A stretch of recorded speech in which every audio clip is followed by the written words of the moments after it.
Donald Trump is back in the White House. And within weeks, he's already redrawing political lines, not just in America, but far beyond it. This isn't about personality. It's not about scandals. And it's not about slogans. This is about power, policy, and money. Who controls it, who benefits, and who pays the price.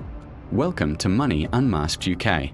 For decades, US presidents made at least a show of bipartisanship. That's changing.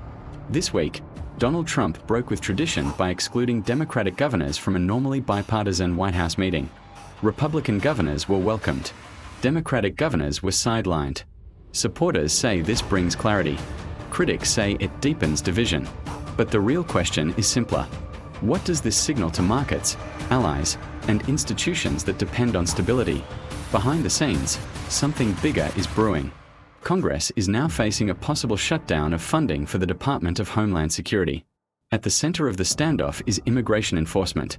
This isn't just about borders. It's about money. Billions flow through border security contracts, private detention facilities, surveillance technology, and federal enforcement agencies. When funding stalls, it's not just politics that freeze. Entire economic systems wobble, and markets react fast to uncertainty. At the same time, Trump is pushing legislation that would require proof of citizenship to vote in federal elections. Supporters argue it protects democracy. Opponents warn it could suppress lawful voters. But there's a deeper issue most people miss. Elections aren't just political events. They're economic stabilizers. Investor confidence, currency strength, and international trust all depend on credible electoral systems. When voting rules become battlegrounds, confidence becomes collateral damage. So why should anyone in the UK care? Because America's political direction shapes global markets, defense spending, trade agreements, and currency flows. When Washington becomes unpredictable, London feels it. Pension funds, energy prices, defense contracts, tech investment. None of this exists in isolation. Trump's media presence hasn't slowed either.